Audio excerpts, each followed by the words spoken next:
It's most relevant for the development squad guys and clicker use, but I want to talk about with the clicker how some shots go off a little bit too early with the click.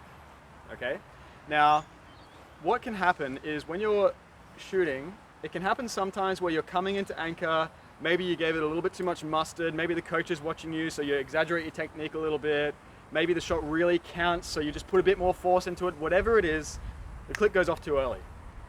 And sometimes this can cause mistakes, and sometimes it can cause pretty bad mistakes. If it clicks, and if the release action that happens when you click can be an automatic function. It's like a subconscious reaction. And if you're too sensitive to that, then you can miss the target entirely. So I want to talk a little bit about mental safety. So you know how in a shot process we go stance, posture, setup, raise, pre-draw, loading, anchor. Then what's after anchor? Expansion, release, follow through. Correct. So we have distinct steps, and what's important is anchor finishes before expansion starts. Does that make sense? So we have this fluidity through the shot, and we connect those steps in the shot process. But in terms of the clicker, what we need to do is make sure that we actually finish anchoring before we start expanding, so that has anyone shot a rifle before? Seen one? Know how one works? Okay. A gun has like a safety switch on it, doesn't it?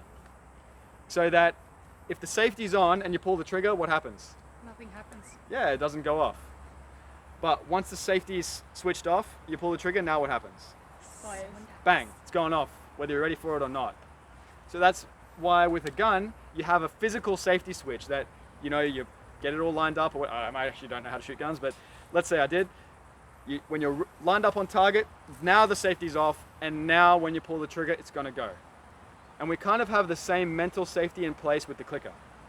So what that means is, we'll go through our shot process, stance, posture, setup, raise, pre-draw, loading, anchor, and if it goes off while I'm anchoring, safety's on, I don't release it. I let down and reset. Okay? Reset.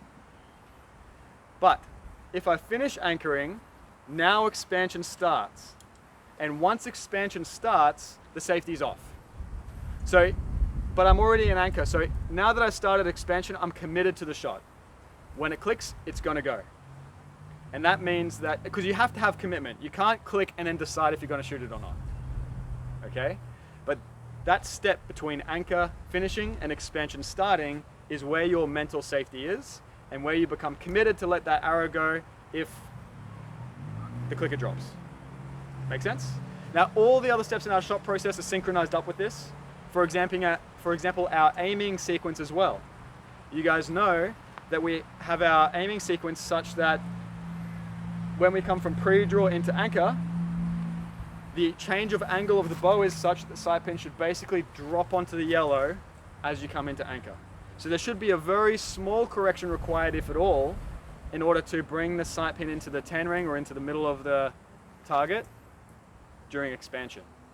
And that's why it all comes together, the synchronization of the shot process and how all those steps link together is very, very important, because at the end of the day, when the clicker drops, you've got to be lined up in the middle. Any questions? Make sense, Tony? Very good. Okay, let's do it. 1, 2, 3.